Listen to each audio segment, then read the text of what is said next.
कहानी शुरू होती है। खिड़सू घाटी का सूरज धीरे धीरे पहाड़ों के पीछे से झांक रहा था। रघुनाथ के घर की रसोई कई दिनों से खाली पानी चल रही थी। कच्चे घर के अंदर सुबह सुबह रघुनाथ सूखी जमीन में हल चलाने के लिए बाहर निकलने की तैयारी कर रहा था।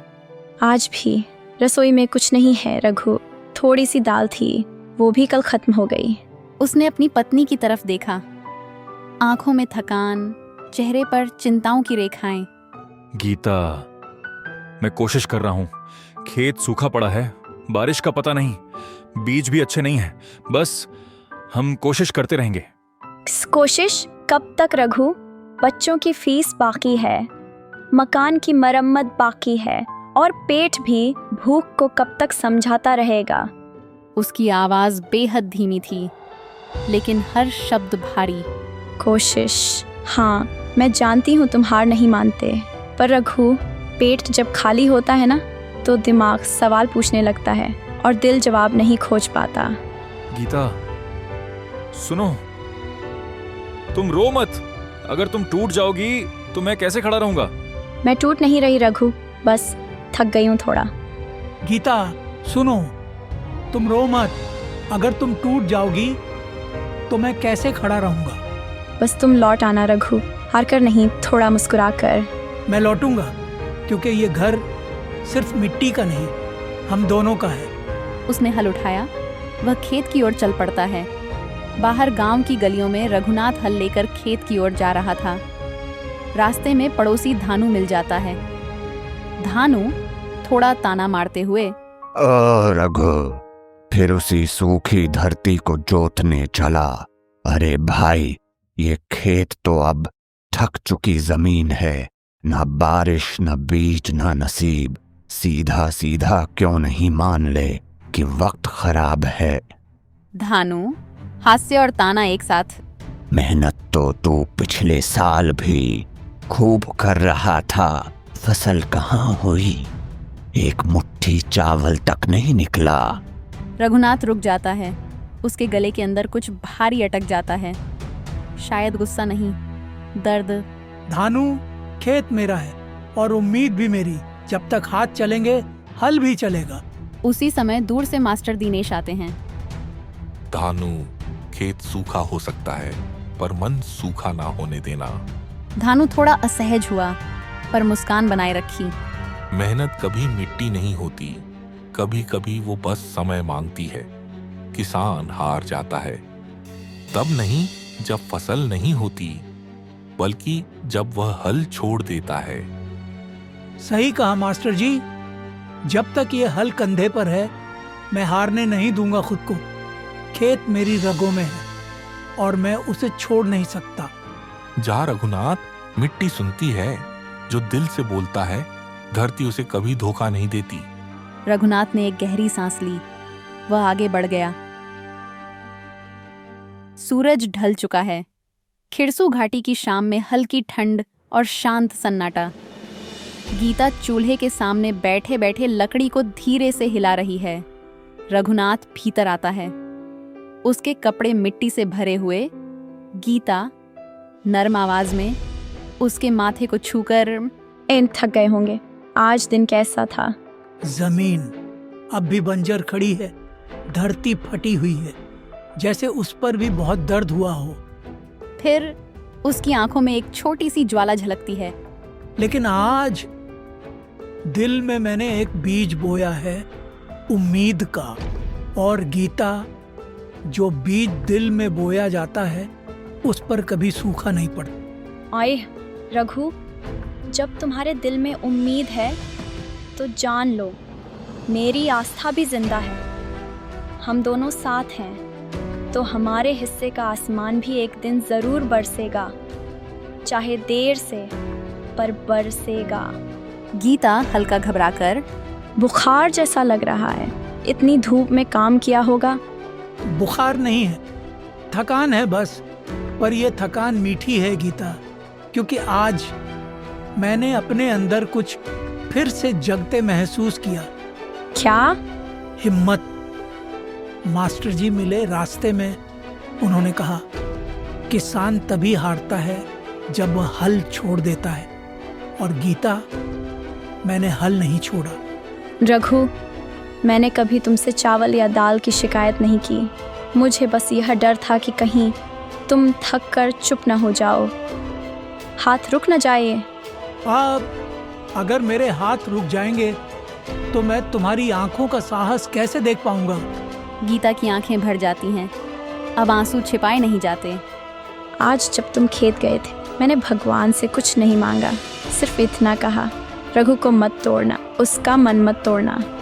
तुम हो ना, तो कोई मुझे तोड़ नहीं सकता। हम दोनों साथ हैं, तो चाहे देर से सही, हमारे हिस्से का आसमान भी एक दिन बरसेगा। हाँ, बरसेगा, जरूर बरसेगा। शाम का समय, कच्चा घर, टूटा चूल्हा, खाली बर्तन। गीता चूल्हे के पास बैठी है। रसोई में सिर्फ खाली मिट्टी का घड़ा, एक पुरानी थाली और 2 सूखे कटोरे पड़े हैं। रघुनाथ धीरे धीरे अंदर आता है। माथे पर पसीना, पैरों में मिट्टी, आंखों में थकान। गीता उसकी ओर नहीं देखती, सिर्फ चूल्हे की सुनी राख को घूरती रहती है। गीता, देख, मैं थोड़ी घास और कंडे ले आया हूँ। आज चूल्हा जला लेंगे। चूल्हा तो जल जाएगा रघु, पर क्या पकाऊं? मैं शहर जाऊंगा, मजदूरी मिल जाएगी शायद। थोड़ा आटा, थोड़ा चावल ले आऊंगा। गीता उसकी ओर देखती है। उसकी आंखों में आंसू नहीं, डर है, खोने का डर। तू जाएगा ना रघु, तो यह घर खाली हो जाएगा। यहाँ जो कुछ भी जिंदा है वो तू है। तो क्या करूं गीता? दिन भर खेत में पसीना बहाता हूँ, जर्रा जर्रा निचुड़ जाता है, पर मिट्टी जैसे मुझे पहचानती ही नहीं। उसकी आवाज़ धीमी पड़ती है, बहुत धीमी, जैसे रोना आवाज़ बनने से पहले ही गुस्से में बदल गया हो। लगता है धरती भी मुझसे रुठ गई है। जा रूठी नहीं रघु, हम तो जैसे जिंदगी के रास्ते से ही कट गए हैं। बाजार वाले उधार नहीं देते, बच्चे दूध के लिए रोते हैं। और मैं आज, जब मैंने छोटी सी रोटी बनाने की कोशिश की, आटा भी खत्म हो गया रघु। वह अपनी खाली बर्तनों को दिखाती है, जैसे सच किसी मुकदमे की तरह सामने हो। देख, बस यही बचा है। रघुनाथ उसे देख नहीं पाता, उसकी आंखें भर जाती हैं। मैं असफल हूँ गीता, शायद तेरे लायक ही नहीं हूँ। क्या फायदा इस शरीर से जो अपने ही घर की भूख नहीं मिटा सकता? और ऐसा मत बोल रघु, तेरी मेहनत मेरी सबसे बड़ी कमाई है। काश मेरे हाथों में थोड़ी सी और ताकत होती तो मैं इस गरीबी का गला ही घोंट देता। गरीबी ने हमसे रोटी छीनी है, पर तू मत अपनी हिम्मत भी उसे दे देना। हम भूखे रह लेंगे रघु, पर मैं तुझे टूटते हुए नहीं देख सकती। गीता, आंसू बहते हुए मगर आवाज़ दृढ़। ताकत सिर्फ हाथों में नहीं होती रघु, दिल में होती है। और तेरा दिल मेरी पूरी दुनिया से बड़ा है। अगर कभी मैं हार गया ना गीता, तो बस मुझे याद दिला देना ये पल जब तू मेरे पास थी। तो तू गिरेगा नहीं रघु, क्योंकि तू अकेला नहीं है। हम गिरेंगे तो साथ, उठेंगे भी साथ। जी लेंगे गीता, किसी तरह। जब तक तू मेरे साथ है मैं लड़ता रहूंगा। दृश्य, रात, घर के अंदर छत से पानी टपक रहा है। घर की दीवारें हिल रही हैं, जैसे वे भी टूटने की कगार पर हों। गीता धीमे, रघु, ये घर भी अब हमारा नहीं रहा। कब तक हम जमींदार को किराया देते रहेंगे? जमीन तो पहले ही उसके पास गिरवी पड़ी है। मैंने कोशिश की थी गीता, उस साल जब फसल खराब हुई थी, सोचा था अगली बार कुछ अच्छा होगा, पर जमींदार ने मौका देखकर ब्याज बढ़ा दिया। गीता के चेहरे पर दर्द और गुस्से की मिली जुली लकीरें उभर आती हैं। गीता दर्द भरी आवाज में, किसान की मजबूरी ही उसकी सबसे बड़ी सजा बन जाती है रघु। सुख में कोई साथ नहीं देता और दुख में सब उधार वसूलने आ जाते हैं। वो खेत जहाँ मैं बचपन से हल चलाता था, जहाँ मेरे पिता की अब भी पसीने की महक है, आज वही खेत मेरे हाथ से छिन गया और मैं बस देखता रह गया। जमींदार ने खेत तो लिया रघु, पर हमारी मेहनत नहीं ले पाया, हमारे सपने नहीं ले पाया। लेकिन गीता, अब हमारे पास है ही क्या? घर उसका, जमीन उसकी, हम बस उसके किराएदार नहीं, उसके रहम पर जीते हुए परिंदे बन गए हैं। रहमत की उम्मीद अब इंसानों से मत रखना रघु। जिस जमीन पर हमने खून बहाया, उसी जमीन पर कोई और राज कर रहा है। ये भाग्य नहीं, ये अन्याय है। पर अन्याय हमेशा के लिए नहीं टिकता। रघुनाथ की आंखों से अब आंसू नहीं टपकते, वे जम जाते हैं जैसे दर्द पत्थर बन गया हो। आज मैं खुद से एक वादा करता हूँ, गीता जो हमसे छिन गया है उसे हम वापस लाएंगे, चाहे कितनी ही रातें भूखी काटनी पड़े। मैं तेरे साथ हूँ रघु। रोटी नहीं होगी तो मैं तेरे साथ भूख खाऊंगी, पर हार नहीं मानूंगी, क्योंकि हम गरीब हैं, पर बेइज्जत नहीं। अब दोनों की आंखों में डर नहीं, बस एक आग है। दृश्य दोपहर, रघुनाथ का कच्चा घर, दरवाजे पर धूल उड़ती है। जमींदार भैरव सिंह ऊंची आवाज में हंसते हुए उतरता है। उसके पीछे लोहे की सी आंखों वाला नौकर लोखंडी। घर के बाहर रघुनाथ और गीता दोनों अचानक घबरा जाते हैं। लोखंडी ऊंची व्यंग्य भरी आवाज में, ओ रघु, देख कौन आया है, जिसका कर्जा लिए तू राजाओं की तरह घूम रहा है। ओ रघुनाथ, तैयार हो जा, बादशाह खुद आए हैं तेरा हाल पूछने। भैरव साहब नमस्ते। नमस्ते। अरे वाह, शिष्टाचार भी बचा है अभी तक। नमस्ते। नमस्ते से पेट भरता है क्या? जमीन लौट आई, पैसे जुट गए, तो बताओ कर्ज का हिसाब कहाँ तक पहुंचा? साहब थोड़ा समय दे दीजिए, बस कुछ दिन। मैं शहर जाकर मजदूरी कर लूंगा, पैसे ला दूंगा। सुना आपने साहब, ये कुछ दिन जो कभी खत्म ही नहीं होते। इधर देखो साहब, ये वही थोड़ा है जो इनके खून में ही लिखा है। गीता हिम्मत करके आगे आती है। उसकी आंखें लाल हैं मगर शब्द कोमल। भैरव साहब, हम आपका हक कभी नहीं मारेंगे। बस 2-4 दिन और घर में अनाज भी नहीं। भैरव साहब, हम झूठ नहीं बोल रहे, बस समय कम पड़ गया। मुझे आंसू नहीं चाहिए, मुझे मेरा कर्ज चाहिए। कानून यही कहता है, जो नहीं चुका सकता उससे जमीन ली जाती है। उन शब्दों में पत्थर की सख्ती थी। भैरव सिंह र ठंडी हंसी। ओह, अब दया की बानी, मुझे भूख की कहानी नहीं सुननी, मुझे हिसाब चाहिए। वो जमीन मेरे बाप दादा की है साहब, मैंने उसमें अपना बचपन बोया है। उसे मत छीनो, उसे मत छीनो। वो जमीन सिर्फ मिट्टी नहीं, मेरी रूह है साहब। मैंने उसकी मिट्टी में खेला है, मैंने उसी धरती में अपने माँ बाप को दफनाया है।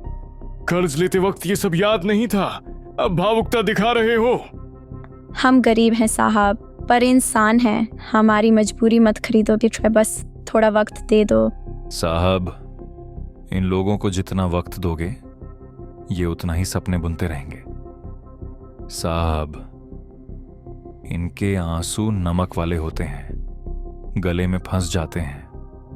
सुनोगे तो दिल बिगड़ जाएगा।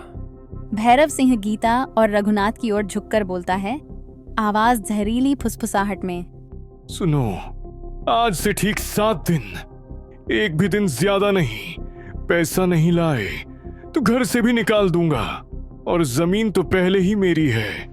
और हाँ, उस दिन रोना नहीं। रघुनाथ के हाथ हिलने लगते हैं। गीता का गला सूख जाता है। दोनों बस एक दूसरे को देखते हैं, बिना शब्द, बिना आवाज, बस दर्द। भैरव सिंह घोड़े पर बैठता है। समय चल रहा है रघु, और वक्त कभी किसी गरीब का दोस्त नहीं होता। जमींदार और लोखंडी हंसते हुए साथ निकल जाता है।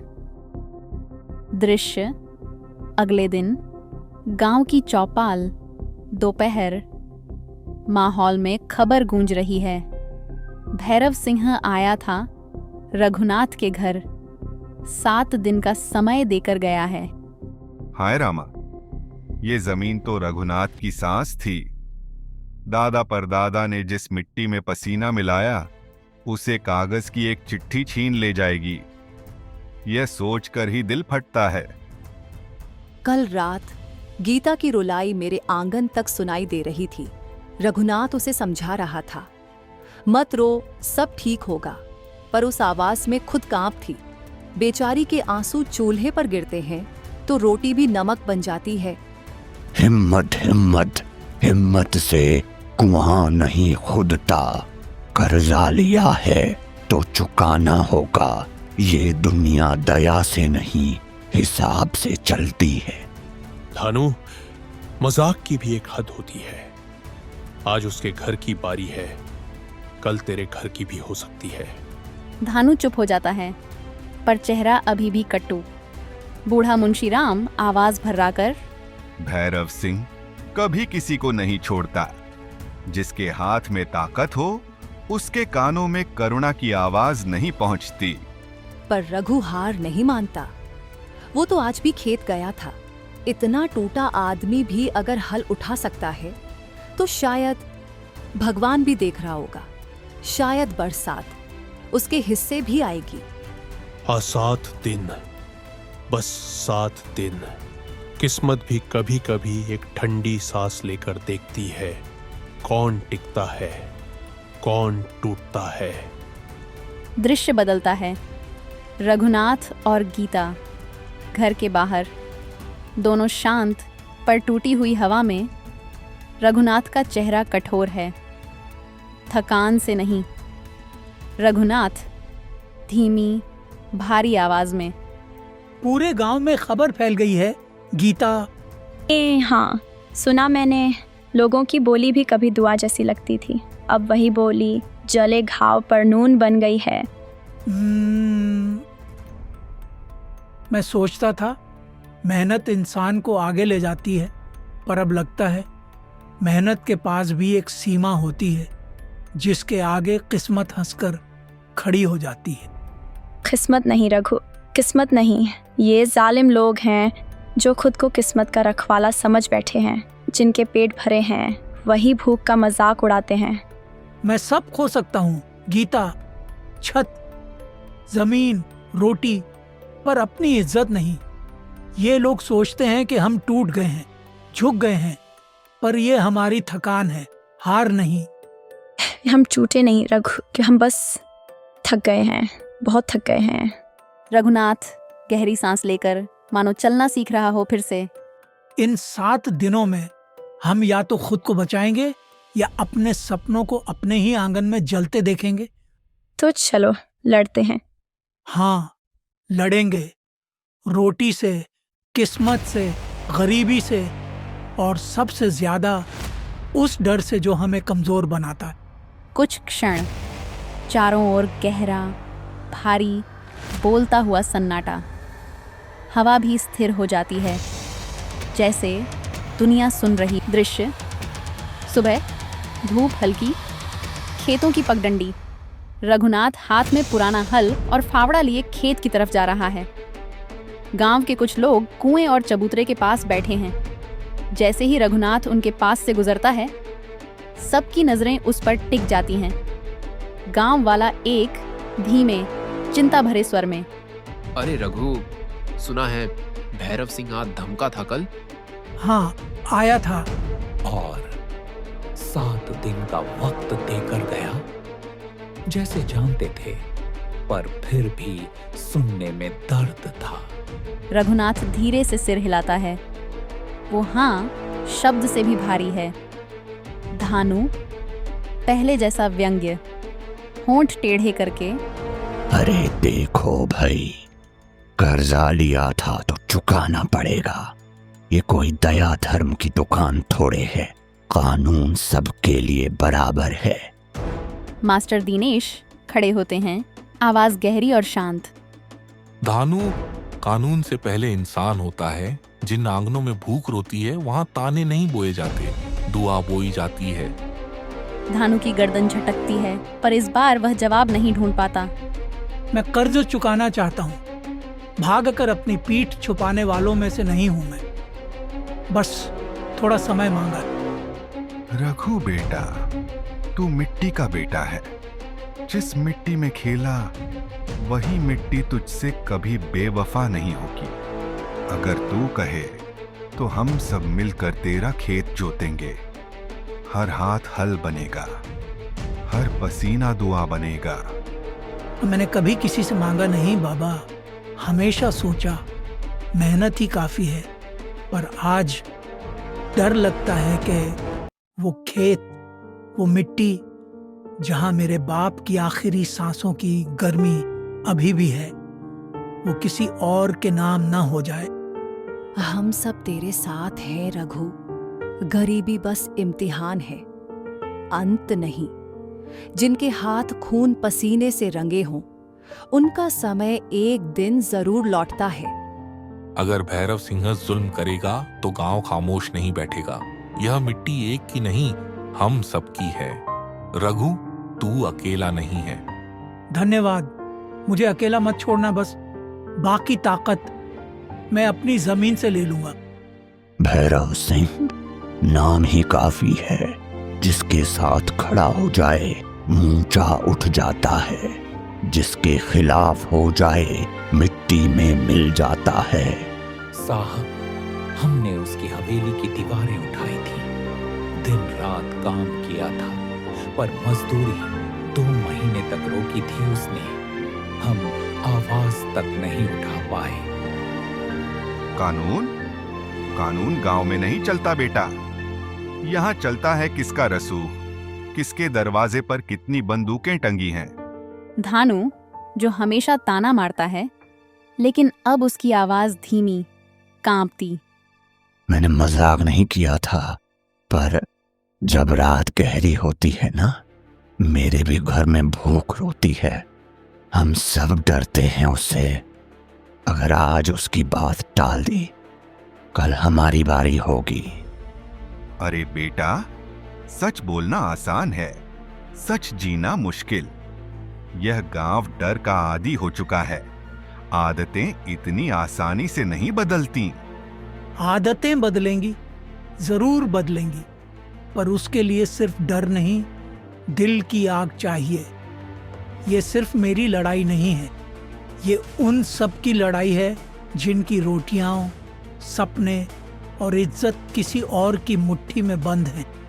रघुनाथ धीरे धीरे चल रहा है, चेहरे पर थकान, आंखों में रात की नींद से ज्यादा चिंता की धूल। अरे रघुनाथ बेटा, रुको जरा, बात कहनी है। कहो काका, खेत देर से भी चला जाएगा। गांव में बात चली है कि जमींदार भैरव सिंह ने तुम्हारे घर जाकर वो सब कहा। हाँ काका, सच है। जिस घर में हम रहते हैं वही हमारा नहीं, और जमीन पहले ही गिरवी थी। अब बस हम किसी तरह सांस भर रहे हैं। रघुनाथ, तू तो सबसे मेहनती है गांव में। तेरी हल्की मिट्टी भी तेरे साथ रोती होगी। फिर ये हाल। मेहनत से क्या होता है भोला राम? जब हालात साथ छोड़ दें तो मिट्टी भी हाथ से रेत की तरह फिसल जाती है। वो भैरव सिंह को तो बस खून पीने की आदत है। हर साल किसी न किसी का घर, खेत, बैल सब छीन लेता है। पर कोई उसके सामने बोले तो पूरा गांव उजड़ जाए। रघुनाथ, तेरी गीता जी सुबह रो रही थी, हमारे दिल भी बैठ गए। घर संभालना कितना कठिन होता है, हम औरतें जानती हैं। गरीबी से लड़ना अलग है, पर उम्मीद टूट जाए ना तो आदमी अंदर से बिखर जाता है। हमने सुना भैरव सिंह ने कहते हुए कि 1 हफ्ता फिर घर खाली। सच है क्या? रघुनाथ सिर झुका देता है, हल जमीन पर टिका देता है, गला भराता है। हाँ, 1 हफ्ता। गांव में अचानक चुप्पी, हवा तक रुक जाए जैसे। मंगत राम आंखों में आंसू चमकते हुए, बेटा, घर छिन जाए तो आदमी कहीं का नहीं रहता, पर तू अकेला नहीं है। गांव तेरे साथ खड़ा है। हम सब हैं, समझा? बस दुआ करिए काका, किस्मत एक बार मुस्कुरा दे, बस एक बार। मुस्कुराएगी, हम सबको भरोसा है। दृश्य, दोपहर, सूरज तेज। रघुनाथ खेत में झुका हुआ मिट्टी तोड़ रहा है। पीठ पसीने से भीगी, हल्के हाथ कांप रहे हैं, पर मेहनत रुकती नहीं। दूर एक पेड़, उसकी छाया में थोड़ी राहत। रघुनाथ वहां जाकर खड़ा होता है। तभी दूर से मास्टर शंभुनाथ आते दिखाई देते हैं। रघुनाथ बेटा, आज खेत में बड़ा जल्दी दिख गया। चेहरे पर थकान नहीं, बोझ दिख रहा है। बस मास्टर जी, जिंदगी आज इम्तिहान ले रही है, या शायद मैं ही अब मजबूत नहीं बचा। सुनने में आया कि भैरव सिंह ने घर खाली करने को कहा है। हाँ, 1 हफ्ता दिया है उसने, 7 दिन, बस 7। और तुम सबके सामने अब भी मुस्कुराते फिर रहे हो। रघुनाथ की आंखें भर आती हैं। वह आंखें मोड़ लेता है। ये दिल है बेटा, पत्थर नहीं। रो लूंगा मास्टर जी, पर क्या रोने से घर बच जाएगा? क्या जमीन वापस आ जाएगी? क्या मेरी गीता के हाथों की चूड़ियों में फिर कनक लौट आएगी? रघुनाथ, तुम्हारी मेहनत मिट्टी में नहीं जाएगी, पर अकेले लड़ोगे तो टूट जाओगे। तुम अपने दुख को दिल में बंद किए हुए हो, और दर्द जब अकेला होता है तो इंसान को भीतर ही भीतर खा जाता है। किसके पास समय है मास्टर जी? हर कोई अपनी परेशानियों से भरा है। नहीं, सुनो, जब एक किस्मत टूटती है तो पूरी धरती कराहती है। तुम गांव के लोगों के पास जाओ, समिति बनाए। सबके पास थोड़ा थोड़ा है, पर मिलकर बहुत हो जाता। और जमीन, वह तो गिरवी है। गिरवी चीज को मेहनत और एकता छुड़ा सकती है, और कानून भी। भैरव सिंह गांव की कमजोरी पर राज करता है। अगर गांव खड़ा हो गया, वह हिल जाएगा। रघुनाथ, जमीन सिर्फ मिट्टी नहीं होती, यह पूर्वजों का आशीर्वाद होती है। अगर तुमने हार मान ली तो आने वाली पीढ़ियां भी झुककर जीना सीख जाएंगी, और अगर तुम खड़े हो गए तो आने वाली पीढ़ियों की रीढ़ सीधी हो जाएगी। मास्टर शंभुनाथ अब आवाज में चेतावनी और हिम्मत दोनों। नहीं, सुनो, जब एक घर गिरता है पूरी बस्ती की नींवें कांपती हैं। अगर आज तुम्हारी जमीन गई तो कल किसी और की जाएगी। रघुनाथ थोड़ा धीरे धीरे ऊपर देखता है। यह मिट्टी सिर्फ खेत नहीं है, यह तुम्हारे पिता की याद है, तुम्हारी मां की प्रार्थना है, तुम्हारे बच्चों की रोटी का वादा है। मेरी लड़ाई सिर्फ भूख की नहीं, मेरी लड़ाई इज्जत की है। मास्टर शंभुनाथ मुस्कुराते हैं, नरमी से, जैसे किसी बेटे को आखिरकार जागता देख रहे हों। यही बात थी जो सुननी थी मुझे। शाम को चौपाल में आना, मैं गांव को बुलाऊंगा। आज बात होगी, डर की नहीं, हक की।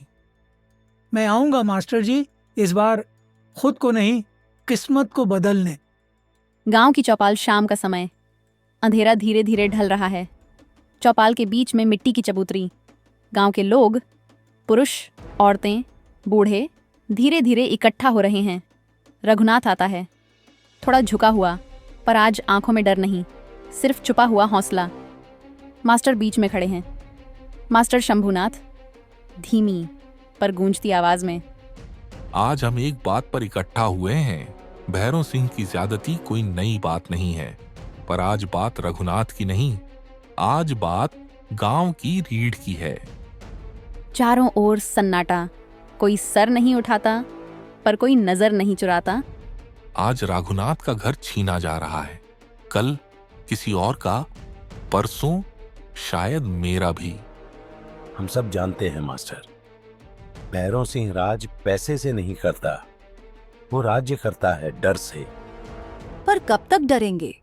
डर तो अब हमारे बच्चों के दूध में भी घुलने लगा है। हम उन्हें क्या सिखाएंगे? झुककर जीना।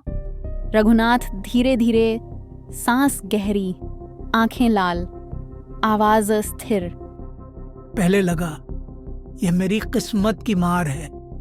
सोचा मैं ही कमजोर हूं, मैं ही हार गया हूं।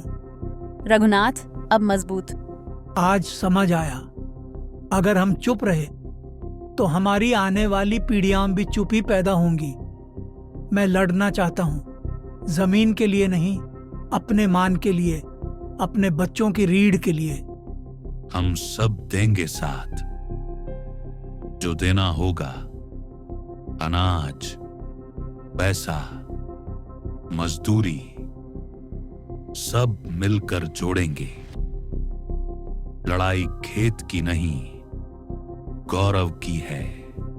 हम पंचायत में शिकायत करेंगे, हुकूमत तक बात जाए, हम ले जाएंगे। हम डरेंगे नहीं, क्योंकि भैरव सिंह सिर्फ दबाता है, वह कानून नहीं है। बस एक बात याद रखना सब, जब तक हम साथ हैं, भैरव सिंह कितना भी बड़ा हो जाए, वो अकेला है। तो तय रहा, कल सूरज उगे उससे पहले हम खेत में होंगे। दृश्य भैरव सिंह का हवेली। रात। भैरव सिंह बड़े लकड़ी के सिंहासन जैसे आसन पर बैठा है। लोक आंधी दौड़ता हुआ अंदर आता है। मालिक, बात बहुत बिगड़ रही है। सांस ले और बोल। गांव भर चौपाल में जमा था। मास्टर शंभूनाथ, मंगतराम, भोलाराम, सब और रघुनाथ भी, सब आपके खिलाफ खड़े हो गए। मालिक, गांव अब चुप नहीं है। आज चौपाल में सब इकट्ठा थे। मास्टर शंभूनाथ ने खुलकर कहा, डर की जंजीरें टूट रही हैं। रघुनाथ ने भी सिर उठाकर बोला। वे तीन चुपके से खेत की ओर बढ़ते हैं। खेत के भीतर फसलों की सरसराहट उनके कदमों में खो जाती है। लोखंडी, पहले उन डेरों को जला दे जो पास लगे हैं। गुलराम, फसल के बीच में पैर रखकर दाने दान कुचल दो, ताकि सुबह जब वे उठें तो सिर्फ राख मिले। मालिक, एक बार कर दूं, लोग फिर क्या रोएंगे, मैं देखना चाहता हूं। और अगर कोई जिगर दिखा दिया तो उसी जिगर पर मिट्टी उड़ाऊंगा। लोखंडी मशालों को फसल के डेरों के पास लगाता है। छोटा सा अलाव फूटता है जो 100-200 बालों में फैलता है। आग चुपके से लपटें बनाती है और तिनके सरसराने लगते हैं। रात की हवा में आग की चीखें, फसलों की चीख जैसी आवाजें घुलती जाती हैं। पर गांव सो रहा है या सोने का नाटक कर रहा है। याद रखना, हमें किसान को उम्मीद से वंचित करना है। जब उसकी उम्मीद टूटेगी तो वो खुद अपने मुंह में ठोकर मार लेगा। और अगर कोई बीच में रोकने आया तो फिर उसे बता देंगे कि ये उसकी ही मोहलत थी जो खत्म हो गई। उनकी आवाज में उस गंदी सुलह का आनंद था। शासन की सख्ती, लोगों पर डर थोपने की तमन्ना। आग बढ़ती है। फसलों की खुशबू में अब जले हुए तिनके और चूहों की खौफनाक चीख घुलती है। पूरा माहौल घोर थकान और बर्बादी का साक्षी है। जमींदार की आखिरी फुसफुसाहट, मालिक, कल सुबह हम देखेंगे कि उनका चेहरा कैसे सूख गया होगा। उन्हें याद दिला दो कि जो मिट्टी पर राज करता है वही यहाँ का भगवान है। जो डर गया वही बचा रहता है। सुबह की हवा में अब वैसी ताजगी नहीं। वह भारी है, जैसे किसी ने उसके भीतर आंसू घोल दिए हों। रघुनाथ और गीता खेत की ओर भागते हैं, कदम तेज, सांसें कटती हुई। गीता, आवाज अचानक टूटती है, जैसे कुछ भीतर ही फट गया हो। रघु, हमारा साल, हमारा हर दाना, कितने सपने बोए थे हमने यहाँ, ये क्या कर दिया किसी ने, क्या कर दिया। ये फसल नहीं थी गीता, ये हमारी साल भर की सांसें थीं, ये उम्मीद थी। और किसी ने इसे जलाकर हमें बताना चाहा कि हम गुलाम हैं। थोड़ी दूरी पर पैर पड़ने की आवाज। मास्टर शंभूनाथ, कुछ बूढ़े किसान, कुछ औरतें, सब एक एक कर खेत में आते हैं। कल रात हवा बदली थी, मुझे पता था, पर मैंने सोचा शायद हम इस बार बच जाएंगे। कहते हैं भैरव सिंह के आदमी दिखे थे रात में, लोखंडी भी वही जिसकी हंसी में जहर टपकता है। ये तो क्या डर कर चुप बैठे हम? हमारा दिन, हमारी मेहनत, हमारी रोटी जला दी गई और हम कहें हमें पता था। हादिके, अगर यही जीत है तो मैं हार कर भी जिंदा नहीं रहूंगा। पर जो भी कर दिया मैंने नोट कर लिया। आज जो राख बनी, कल वही राख हमारी आग बनेगी। दृश्य गांव की चौपाल। सुबह लोगों की भीड़ जमा है। बीच में रघुनाथ और गीता खड़े हैं, चेहरे पर थकान, आंखों में डरे हुए आंसू। एक तरफ जमींदार भैरव सिंह, दोनों नौकर लोखंडी और गुड्डन के साथ घमंड से खड़े। सामने सरपंच अपनी चादर संभालते हुए बैठा, मास्टर जी भी पास में। सरपंच, आवाज में ठंडा फैसला और थोड़ी घबराहट। सभा शुरू होती है।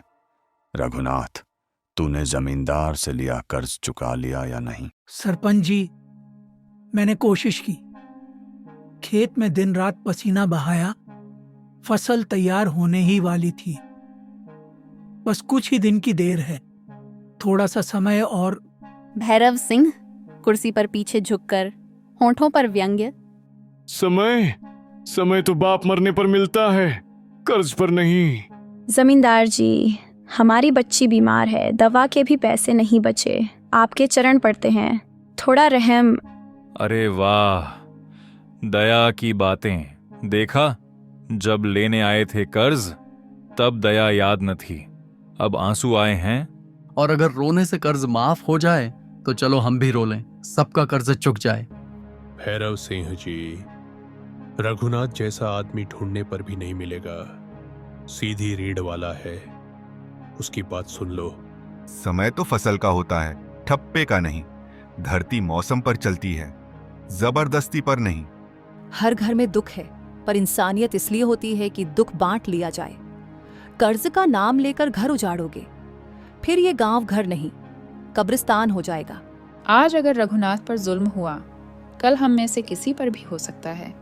न्याय चाहिए, डर नहीं। सुनिए भैरव सिंह जी, ये गांव है, यहाँ इंसान खेत बोता है, अनाज बोता है, सपने बोता है। अगर आप सिर्फ कायदा और ठप्पे की बात करेंगे तो खेत में फसल नहीं, बगावत उगेगी। मास्टर, ये कोई पाठशाला नहीं, यहाँ मेरी हुकूमत बोलती है। हुकूमत मिट्टी पर नहीं चलती, मिट्टी हुकूमत को गिरा देती है। धरती सबकी माँ है, आप उसके मालिक नहीं, केवल किराएदार हैं। बस, बहुत बात हो गई। नियम साफ है, कर्ज न चुका पाए तो। कृपा नहीं मांग रही मैं, बस घर मत छीनिए। वह घर मिट्टी नहीं, हमारी आबरू है, हमारी दुनिया है, हमारा बच्चा वहीं पलता है। अगर वो छिन गया तो हम जीते हुए भी मर जाएंगे। कर्ज चुकाया नहीं गया। जमींदार भैरव सिंह को अधिकार है रघुनाथ का घर और आधी जमीन जब्त करने का। मौन, जैसे किसी ने आकाश से सूरज गिरा दिया हो। गीता की चीख दबी हुई, जैसे गला खुद नहीं रोक लिया हो। नहीं नहीं नहीं। आज मेरी जमीन नहीं गई, आज मेरी उम्मीद छीनी गई है। याद रखना भैरव सिंह, गरीब की चुप्पी हार नहीं होती, वह तूफान से पहले की शांति होती है। आज मैं टूटा नहीं हूं, बस जाग गया हूं। देखते हैं, टूटा हुआ आदमी कर भी क्या सकता है। टूटे हुए पत्थर धार नहीं रखते, टूटा हुआ इंसान तलवार बन जाता है। रघुनाथ, आखिरी बार पूछता हूं, कर्ज की रकम तैयार है या नहीं? सरपंच जी, हमने कभी कर्ज को हल्के में नहीं लिया। हर सुबह से रात तक खेत में ही थे हम। पसीना बहाया, खून तक बहा दिया, बस फसल कटने को ही थी। बस कुछ ही दिन और। कुछ दिन, यही गरीब की बीमारी है। जिंदगी भी चलती रहती है, कर्ज भी। समय तो हम देते देते थक गए। हम दम से नहीं बोल रहे साहब, बस जिंदगी बचाने की बात है। और रोध होकर सहानुभूति लेने का नाटक हम सब जान चुके हैं। रोने से जेब नहीं भरती। ये नाटक नहीं, बनती हुई जिंदगी है। किसी के घर का उजड़ना तमाशा नहीं होता। तो कल इसी हाल में होगा तो समझ आएगा। मैं कभी इस हाल में नहीं आ सकता। मैं भैरव सिंह जी का आदमी हूं। भीड़ में कुछ लोग सिर झुका लेते हैं, कुछ की आंखों में गुस्सा फड़कता है। हमने भी जमाना देखा है बेटा। जमींदार का आदमी होना हमेशा ताकत नहीं होता, कभी कभी जंजीर भी होता है। गांव में इंसान इंसान के लिए खड़ा होता है। तू क्यों खुद को पराया कर रहा है? भैरव सिंह जी, हम सब जानते हैं कि रघुनाथ ने मेहनत की है, कर्ज लौटाने की मंशा है उसमें। किसान की फसल का समय मौसम तय करता है, आपके आदेश नहीं। अगर आज आप उसके घर परिवार पर डंडा चलाएंगे तो याद रखिए, दहकती राख से उठती आग पूरे खेत को जला देती है। मास्टर, ये गांव मेरा है, मेरा हुक्म चलता है यहाँ। मास्टर जी धीरे झुकते हैं, पर शब्द तलवार जैसे। गलत, ये गांव गांव वालों का है। आप बस उसमें एक कुर्सी पर बैठे हो, कुर्सी उठ जाएगी पर लोग रहेंगे। चुप, बस चुप रहो सब। कानूनी बात होगी, नियम साफ है। कर्ज नहीं चुका तो घर और आधी जमीन जमींदार की। हम कहाँ जाएंगे? हम जिएंगे कैसे? रो मत, आंसू मिट्टी को गीला कर देते हैं, पर मिट्टी बीज को ताकत देती है। आज की चोट बीज बनेगी। वह अब भैरव सिंह की ओर देखता है, आंखों में न आंसू न डर, सिर्फ आग। रघुनाथ धीरे, पर शब्द सीधे दिल में घुसते हैं। भैरव सिंह, तुमने आज मेरा घर नहीं छीना, तुमने आज मेरा डर छीन लिया। और जिस आदमी से डर निकल जाए उसे कोई ताकत, कोई कुर्सी काबू में नहीं कर सकती। देखते हैं टूटा हुआ आदमी क्या कर सकता है। जब पत्थर टूटता है तो रास्ता बनता है, और रास्ता कहीं भी पहुंच सकता है। यह भी याद रखना, बीज को मिट्टी में दफन किया जाता है, मारा नहीं जाता। वो लौट कर उगता है, और जब उगता है तो खेत बदल देता है। सभा जारी। गांव की चौपाल ठंडी हवा है, लोग सांस रोके हुए। रघुनाथ और गीता सामने खड़े हैं। सबूत के तौर पर कर्ज की रसीद लोखंडी के पास है, पढ़कर सुनाओ। लोखंडी कागज 1.5 मीटर दूर से भी शान से पकड़े हुए। हाँ सुनो सुनो, 150 रुपया कर्ज रघुनाथ ने लिया, सूद चढ़ा 320। अब कुल राशि 550, और ये रकम नहीं दी। मतलब कर्ज नहीं चुकाया, सीधा घर और जमीन जमींदार की। लोखंडी, गुड्डन, तुम दोनों भी इसी मिट्टी के बेटे हो। ये घर मेरी पसीने से बना, और ये जमीन मेरे बाप दादा की निशानी है। आज तुम ताली बजा रहे हो। हम क्या कर सकते हैं राघु, हम भी मजदूर हैं। मालिक की दाल नहीं गलने दी तो कल हम ही सड़क पे आ जाएंगे। और ये दुनिया दया से नहीं चलती राघु, सिक्के से चलती है, और तेरे पास सिक्का है नहीं। सिक्का नहीं है, पर इज्जत है, दिल है, खून है, वो भी बिक जाए। बोलो, हम सब क्या मिट्टी के बने नहीं? किसी का दर्द किसी को क्यों नहीं दिखता? उसकी आवाज कांप कर टूट जाती है। हम सब जानते हैं रघुनाथ झूठा नहीं। इस बार मौसम ने दगा दिया है। किसान को बनने में साल लगता है, पर तोड़ने में एक फैसला ही काफी। भैरव सिंह जी, आप भी कभी गरीब थे, ये गांव जानता है। आपने भी बीज उधार लेकर शुरुआत की थी, तब गांव ने आपको समय दिया था। आज आप दे नहीं सकते। समय, कर्ज में समय नहीं, नुकसान मिलता है, और नुकसान मैं नहीं झेलता। जो गिर जाता है उसे कुचलना पड़ता है, नहीं तो वो फिर उठकर कांटा बन जाता है। और अगर किसी दिन यही मिट्टी जिसमें तुमने बीज नहीं जुल्म बोया है, उगाकर तुम्हारे सामने चिंगारी बनकर खड़ी हो गई, तो क्या करोगे भैरव सिंह? भीड़ हिल जाती है, भैरव सिंह का चेहरा कस जाता है। बस बस, ये सब बकवास बहस बंद करो। नियम नियम होते हैं, और नियम कहते हैं कर्ज न चुकाने पर घर और आधी जमीन जमींदार की। फैसला सुनाया जाता है। गीता थरथराती आवाज में चीख की तरह निकलता है। ना, आप ऐसा नहीं कर सकते।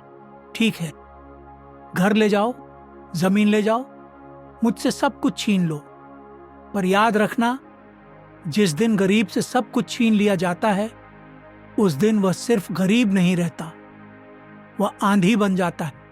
और आंधी महलों पर नहीं, नींव पर हमला करती है। भैरव सिंह सांस रोक देता है। मास्टर जी की आंखों में चमक, भैरव सिंह हल्की मुस्कान, पर अब उसमें डर भी। देखेंगे रघुनाथ, देखेंगे। चौपाल में सबके चेहरे थके हुए, पर आंखों में एक अनकही उम्मीद पलके मार रही है। मास्टर शंभुनाथ उठते हैं। उनकी चाल धीमी पर पद चिन्ह गंभीर है। सब उनकी ओर देखते हैं, जैसे बरसों की समझ अब भी बोलने वाली हो। मास्टर शंभुनाथ धीरे मगर आवाज में पक्का दर्द और स्पर्श, हर शब्द में उम्र का अनुभव। सुनो सब लोग, हमने आज क्या देखा और क्या सुना, वह केवल एक आदमी की कहानी नहीं है। यह कहानी है उस मिट्टी की जिस पर हम खाए पिए हैं, जिस पर हमारी हड्डियां रखी जाएंगी। रघुनाथ ने वह गलती नहीं की। गलती तो हमारी व्यवस्था की है, जो एक छोटे आंसू से डरकर उसकी रोटी छीन लेती है। अगर गांव इंसान से नहीं पैसे से चलता है, तो हम सबने अपने आप को औरों के हाथ बेच दिया होगा। मैं एक बात कहूंगा, रघुनाथ को एक और मौका दो। 7 दिन नहीं और 6 हफ्ते। उसके हाथों का पसीना, उसकी मेहनत, हम सब मिलकर जब तक उसके खेत को फिर खड़ा नहीं कर देते, तब तक उसका घर आश्रय सुरक्षित रहेगा। मैं वादा करता हूं, गांव मिलकर उसकी कटाई में हाथ देगा। जो जितना दे सकेगा उतना दे। और अगर 6 हफ्ते में वह कुछ न ला सके, तब गांव का फैसला उसी कठोरता से लिया जाएगा। पर पहले इंसानियत का फर्ज निभाओ। कुछ सेकंड का सन्नाटा, फिर धीरे धीरे चौपाल में आवाजें उठती हैं। बिल्कुल, 6 हफ्ते, यही सही है। हमारी मिट्टी में भरोसा है और भरोसा वापस करना हमारा कर्तव्य है। मास्टर सही कहते हैं। हम सब मिलकर खेत जोतेंगे, बीज बछाएंगे, पानी बांटेंगे। कर्ज का बोझ अकेले किसी के कंधे पर नहीं रखा जा सकता। हम घर घर दाना बांटकर भी मदद कर देंगे, और जो कर सकेगा को कुछ और कर दे। मास्टर जी सही कहते हैं। हमने भैरव सिंह को बड़े देखा है, पर उस बड़ेपन में क्या दया नहीं होती। हमारे पास जो है हम बांट देंगे। रघुनाथ ने कठोर मेहनत की है, उसकी मेहनत पर दांव लगाना ठीक नहीं। मैं अपनी एक बोरी धान और काम के 2 दिन दूंगी। मेरे पास सोना नहीं है, पर मेरे पास 2 बैल हैं। उन बैलों को मैं कुछ महीनों के लिए रघुनाथ के काम में लगाऊंगा। हम सब मिलकर बाहर निकालेंगे। अगर हम साथ नहीं देंगे तो किसके लिए खेत उगाएंगे? मेरे घर की देसी दवाइयां जो बची हैं मैं दे दूंगी। अगर गीता जी को बुखार आए तो कोई इलाज तो रहेगा।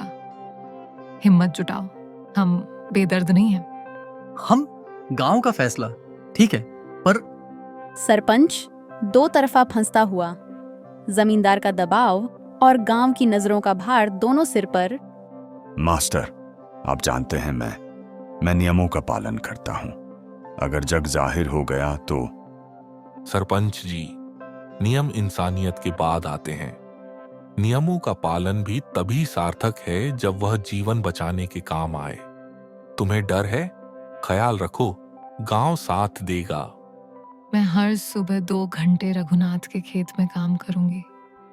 औरतों की ताकत कम नहीं होती। हम खेत सरकने में साथ देंगे ताकि वह फिर से खड़ा हो सके। हमें डर से नहीं जीना। भैरव सिंह डर दिखा कर रहा हो, पर गांव जब साथ होगा तो उसकी हवेली भी सिमट जाएगी। सरपंच जी, आप अपने पद का मतलब समझिए। आप गांव के लोगों के प्रतिनिधि हैं। आज इंसानियत के नाम पर फैसला कीजिए।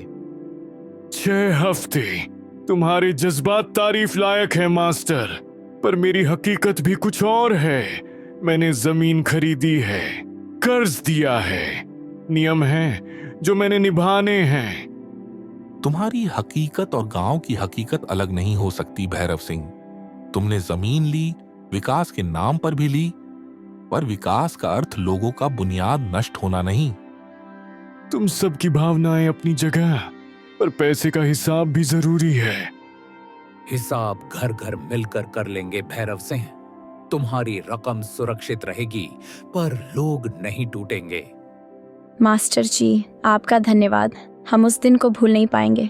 हम अपने खेतों की कटाई में सबके साथ खड़े रहेंगे, और मैं मैं हर सुबह नमक निपटा रोटी बनाएंगी, जितना भी मेरी मदद कर सके।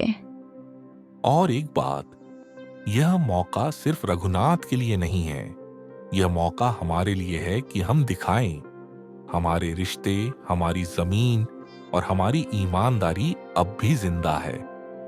हमें कानून नहीं तो इंसाफ तो करना ही है, और इंसाफ की शुरुआत गांव से होगी। मास्टर जी, मैं जनता का प्रतिनिधि हूं, पर सरपंच, कांपती आवाज में अंदर की मजबूरी झलकती हुई। मैं जानता हूं कि आप सब सही कहते हो, पर मेरा दायरा कानून और ऊपर वाले दबाव का है। भैरव सिंह मेरा मित्र भी है, उसने गांव में बहुत काम कराया है, और अगर मैं उल्टा फैसला कर दूं तो उसका दबाव मेरे परिवार पर भी पड़ सकता है। तो क्या तुम अपने पद की कीमत अपने परिवार की सुरक्षा समझते हो? क्या तुम अपने गांव की मां का चूल्हा ठंडा करना चाहोगे ताकि अपने घर का खाना सुरक्षित रहे? जो नेता अपने घर की फिक्र में गांव की आत्मा बेच दे, वह नेता नहीं, डर का दास है। लिखो नहीं, हम हाथ मिलाएंगे। अगर हाथ मिलाकर फैसला लिया जाए तो कागज क्या असर करेगा? मैं आपकी दया का बंधन नहीं मांग रहा, मैं आपकी मदद से फिर से खड़ा होना चाहता हूं। मैं जो भी कमाऊंगा पहले कर्ज चुकाकर लौटाऊंगा, पर अगर मेरी मेहनत पर कोई आंच आए तो मैं अकेला नहीं रहूंगा। ठीक कहा, हम सब दस्तक देंगे, काम करेंगे। ना बचकाना करार होगा, ना उधारी की सुई और धुन। सरपंच एक लंबी सांस लेकर, मजबूर लेकिन मजबूती से, ठीक है, मैं जनता का प्रतिनिधि हूं, और आज जनता ने जो कहा वह मेरे शब्दों से बड़ा है। अगर पूरा गांव रघुनाथ के साथ खड़ा है तो मैं भी उसके साथ खड़ा रहूंगा, लेकिन मैं यह भी चाहता हूं कि यह फैसले कानूनी और व्यवस्थित तरीके से लिखे जाएं, ताकि बाद में आरोप प्रत्यारोप न हो। हम भैरव सिंह से लिखित में समय मांगेंगे, 6 हफ्ते, और अगर वह लिखकर इस बात को मंजूर करेगा तो मैं आधी जमीन और घर पर उस समय तक रोक लगाने का आदेश कराऊंगा। अगर वह मना करे तो हम कानूनी रास्ता अपनाएंगे, मगर यह फैसला गांव की सहमति के साथ होगा। हम सब लिखेंगे सरपंच जी, हम अपने अपने हस्ताक्षर देंगे, और मास्टर जी के कहे अनुसार हम खेत संभाल लेंगे। मैं पत्र लिखने में मदद करूंगी। मेरे हाथ तेज हैं और मेरी कलम सच बोलती है। मास्टर शंभूनाथ, आंखों में संतोष पर आवाज में चेतावनी। याद रखना, यह सिर्फ वादा नहीं, यह जिम्मेदारी है। 6 हफ्ते में हम उसे खड़ा कर देंगे, न हार न भाग। और अगर भैरव सिंह लिखित में नहीं माना तो हम न्याय के लिए ऊंचे दरवाजे खटखटाएंगे। हम गांव की ताकत को दिखाएंगे।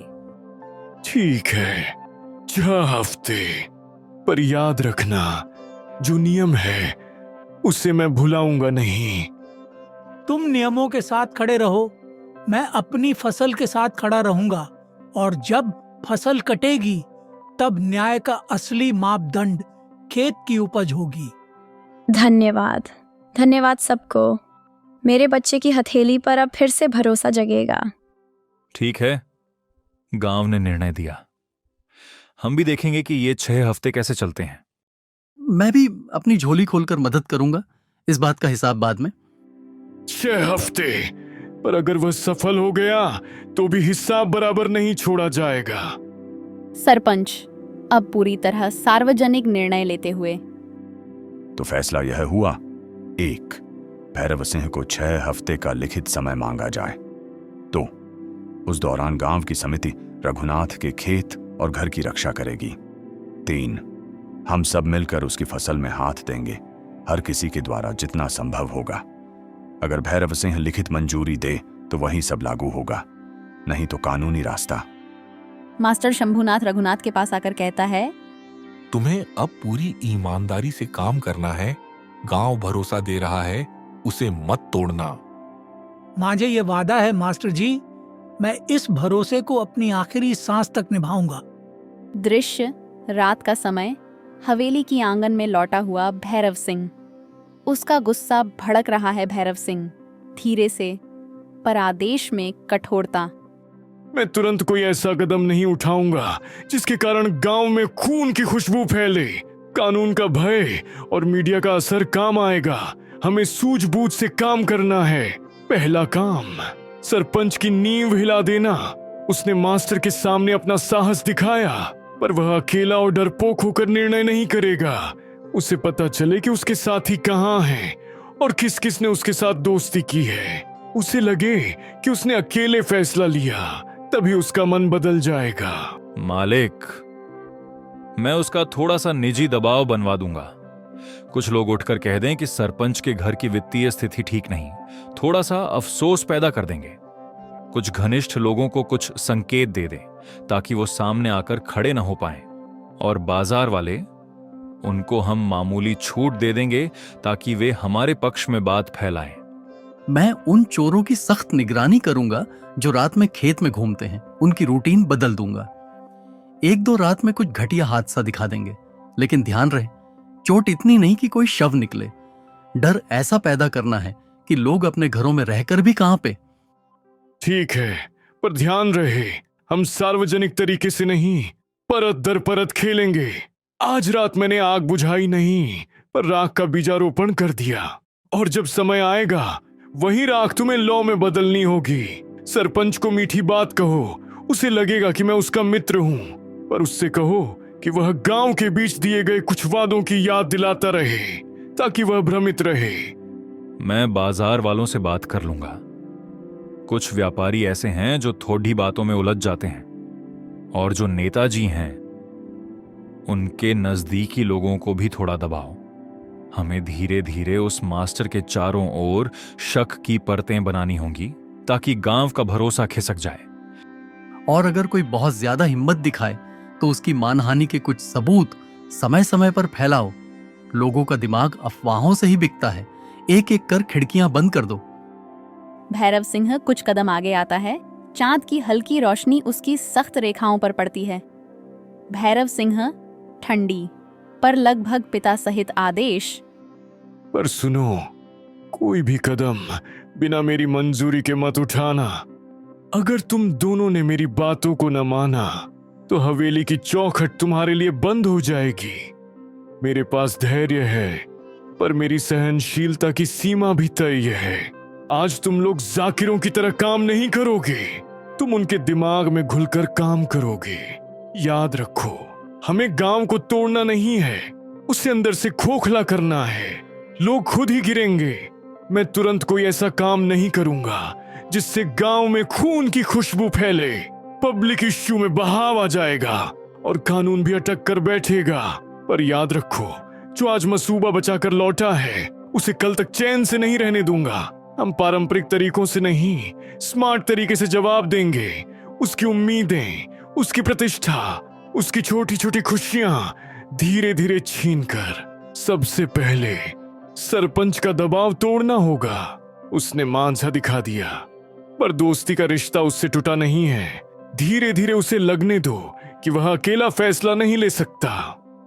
लोखंडी धीरे से योजना सुझाते हुए पर सावधानी बरतते हुए, मालिक, हम उसका परिवार थोड़ा सताएं। मामूली दबाव, कुछ लोग उठकर कह दें तो उन्हें क्या फर्क पड़ेगा, और गांव में कुछ अफवाहें फैलवा दें जैसे कि रघुनाथ की कटनी कम होने वाली है। लोग हिम्मत खो देंगे, पर ज्यादा तेजी से कुछ न करें। यह स्थानीय समर्थन खतरनाक है। या फिर हम ठंडे कदम उठाएं। बाजार में उन लोगों के खिलाफ अफवाहें चलें कि रघुनाथ किसी पर भरोसा नहीं कर सकता, धन की बातों में फंसा हुआ है। लोग खुद पीछे हटेंगे। मास्टर जी की बातें तो थीं, पर मास्टरी का असली खेल दिमाग से खेला जाता है, जमीन से नहीं। ठीक, मैं तात्कालिक रूप से उस सरपंच को एक संकेत देता हूं। उससे कहा जाना चाहिए कि यह गांव का हित नहीं। पर ध्यान रहे, अगर तुम दोनों कुछ भी बिना मेरी इजाजत के करोगे तो तुम्हें हवेली की चौखट से बाहर फेंक दिया जाएगा। मैं किसी को भी अपनी जगह हिलाने नहीं दूंगा, फिर चाहे वह कितना भी छोटा कदम क्यों ना उठाए। मालिक की बातें ऊपर हैं, पर कहने में क्या। हमें शुरू करना होगा मैं कुछ लोगों से बात कर लेता हूं, बाजार वाले, कुछ जमीनी लोग। देखता हूं कौन हमारे साथ झुक सकता है। और मैं इन बच्चों के खेतों तक जो लोग रात में घूम रहे थे उन पर नजर रखूंगा। किसी को भी मौका देने का मतलब पसीने को तोड़ देना है। ठीक है, पर याद रखो, हमें पब्लिक तरीके से नहीं, परत दर परत काम करना होगा। आज रात मैंने आग बुझाई नहीं, पर राख का बीजारोपण कर दिया, और जब समय आएगा वही राख तुम्हें लौ में बदलनी होगी। चलो, सभी सावधानी रखें। मैं अपनी हवेली में जाऊंगा और कल सरपंच को फिर से एक मीठी सी बात कहूंगा। जल्दी में कोई गलती ना हो, वरना तुम्हारे नाम भी लोग नाप लेंगे। तीनों निकल जाते हैं। पीछे हवेली की ऊंची खिड़कियों से उनकी परछाई रात की दीवार पर लटकती रहती है, जैसे किसी बड़े जख्म की काली लकीर। दृश्य गांव की पगडंडी, अंधेरा गहराने लगा है। भैरव सिंह आंखों में आग, दांत भींचते हुए। सुना तुमने? मास्टर ने मुझे चौपाल में ललकारा, मेरे सामने उसने गांव को मोड़ा। क्यों?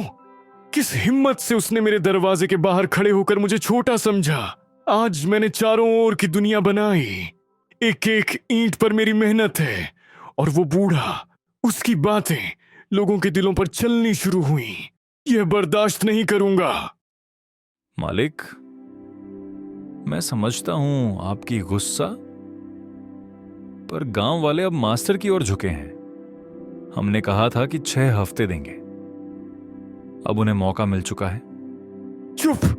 सरपंच, गांव वाले, ये सब मेरी उंगलियों पर नाचते हैं, समझा तू? मैं कह दूं तो अभी इस गांव में एक दाना भी नहीं उगेगा, न पानी रहेगा, न बीज, न बैल। भैरव सिंह आंखों में ज्वाला, आवाज जमकर निकलती है, हर शब्द में ठंडा विलाप। मौका किससे? तुम्हें लगता है मैं वहीं बैठकर देखता रहूंगा कि मेरे सामने मेरी इज्जत रेन के पानी की तरह बह निकले?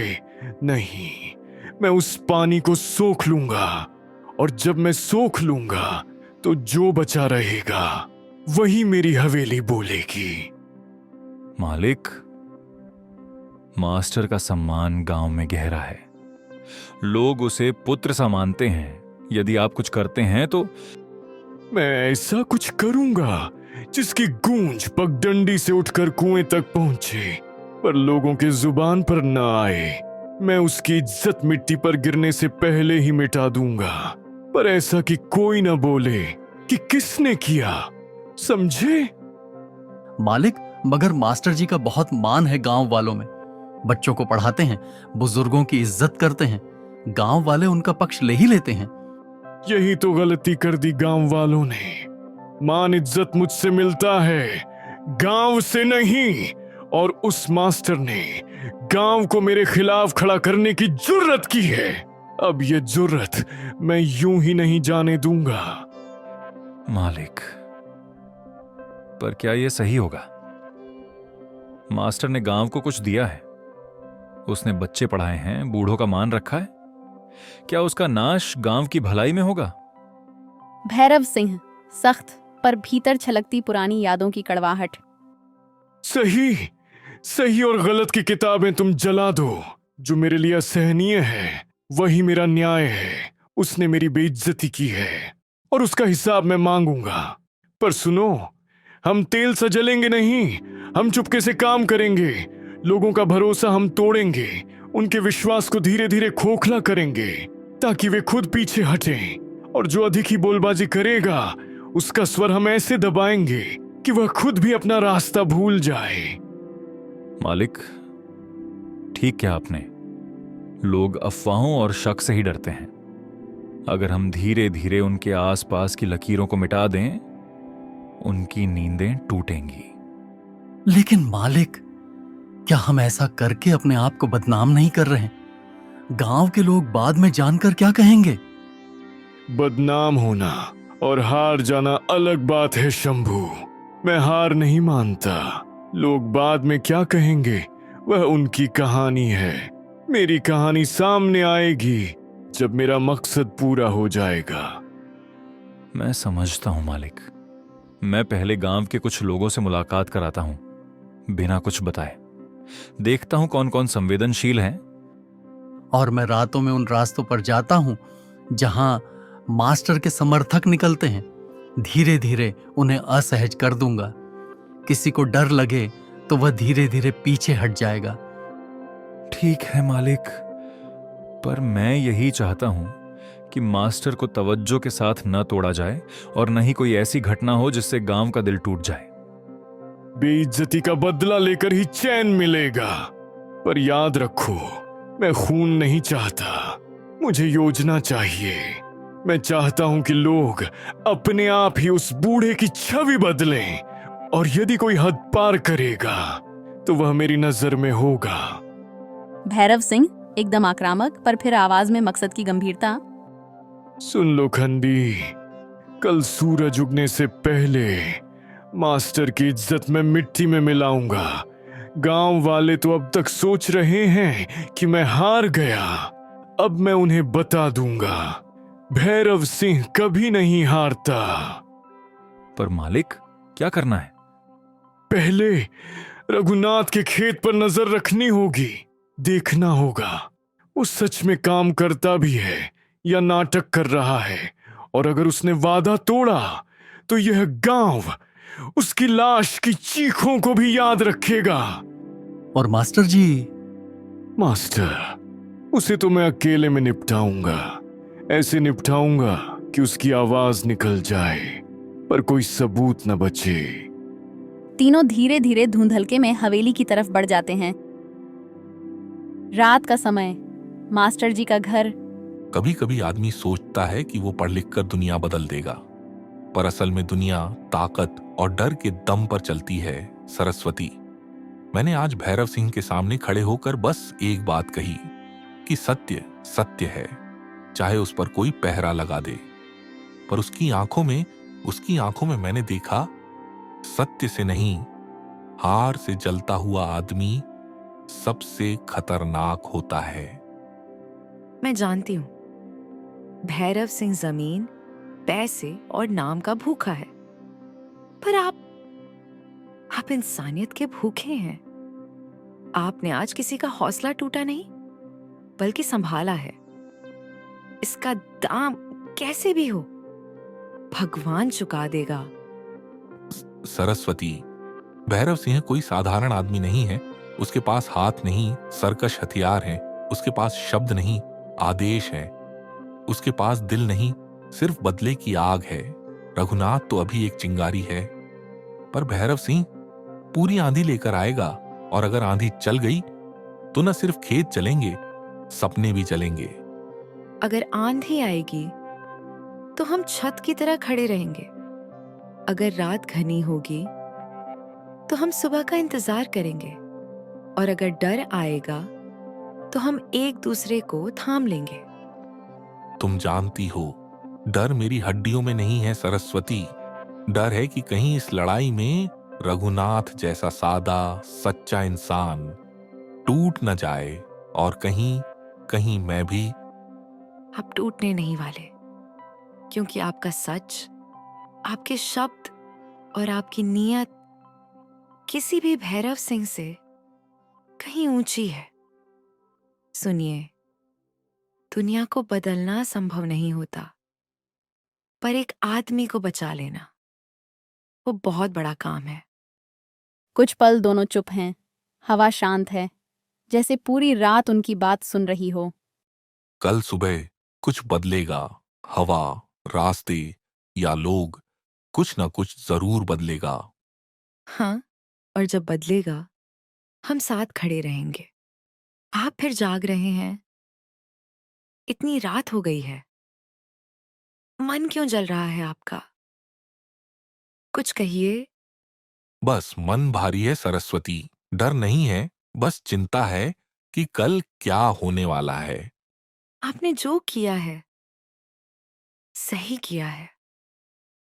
सही रास्ता हमेशा कठिन होता है, पर आपने रघुनाथ को डूबने नहीं दिया।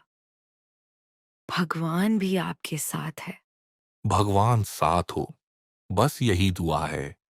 क्योंकि अब भैरव सिंह कुछ बड़ा करेगा। उसी रात रघुनाथ और गीता का छोटा सा घर, कच्ची दोनों थके हुए, पर बातचीत में दर्द और उम्मीद है। रघु, आज जो हुआ सभा में, तू खड़ा तो था सबके सामने, पर तेरी आंखें जैसे कुछ कह रही थीं। मुझे लगा जैसे तू चुप नहीं था, तू सह रहा था। गीता, मैं शब्दों से लड़ नहीं पाता। मेरे पास ना बड़े घर की बात है, ना दौलत की ताकत। बस हाथ हैं ये, और इन हाथों में जो भी है वही खेत है, वही घर है। जब सभा में खड़ा था, बस एक डर था कि कहीं ये हाथ खाली ना हो जाए। खाली? रघु, हाय तुम तो दिल से भरे हो। किसी का हक छीना है हमने, किसी का बुरा चाहा है। हमने तो बस मिट्टी को सींचा है और उम्मीद को पाला है।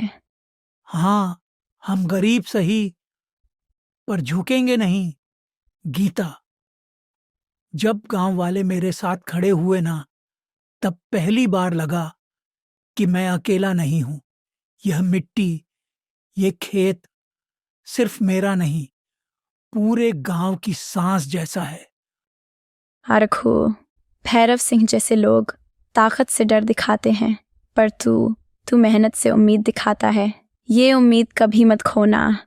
बस इतना वादा कर, तू टूटेगा नहीं। अरे पगली, टूटना तो पत्थर का काम है। हम तो मिट्टी हैं। मिट्टी बिखरती है, पर फिर फूल बनकर उगती है। गीता के होंठ कांप जाते हैं। यह बात उसके दिल में सीधी उतर जाती है। और मैं तेरी मिट्टी में हवा बनकर रहूंगी रघु, तुझे सांस देती रहूंगी। बस मुझे छोड़ मत देना। तू मेरा घर है गीता, घर को कौन छोड़ता है। हवेली, जमींदार की साजिश। हवेली के बड़े दरवाजे बंद, भीतर अंधेरा। दोनों नौकर सामने खड़े हैं। ये गांव, ये लोग समझते क्या है मेरी खामोशी को?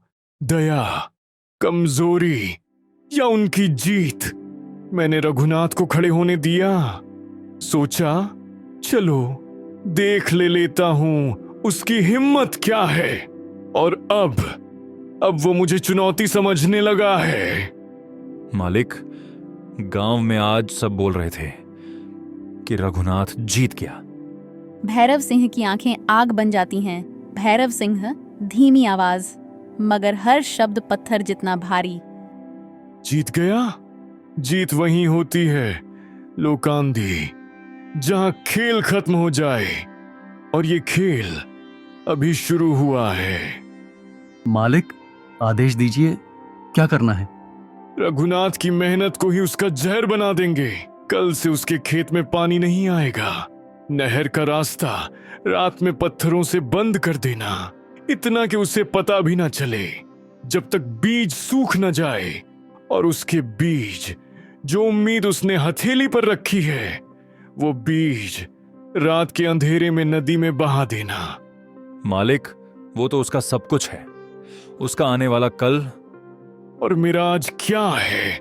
मेरी सत्ता, मेरा डर, मेरा नाम। जिस दिन गांव वाले अपने सच पर गर्व करने लगेंगे ना, उस दिन मेरा राज, मेरी दहशत, सब खत्म। भैरव सिंह, मध्यम मगर दिल चीरने वाली आवाज। और मास्टर, उसने आज शब्दों से आग जलाई है। कल रात उसके घर की दीवारें जानेंगी कि सच बोलकर जीने की कीमत क्या होती है। दृश्य, गहरी रात। मास्टर हरिदास का घर छांत बादलों में छिपा हुआ है। हवेली से दूर गांव के किनारे मास्टर हरिदास का छोटा सा आंगन सूना और शांत है। मास्टर हरिदास के घर के बाहर भैरव सिंह अपने 2 नौकरों लोखंडी और गुलराम के साथ खड़ा है। उसके चेहरे पर अब वह ठंडक नहीं, बस एक काली ललक। उसकी आंखों में सूखा घमंड और बदले की आग है। मास्टर, क्या अंधेरे में ही लोग सच बोलना सीखते हैं, या तू सोचता है कि रात मेरे कान बहरे कर देगी? हवा भी आज तेरे खिलाफ खड़ी है। तेरे शब्दों ने गांव को उल्टा कर दिया है।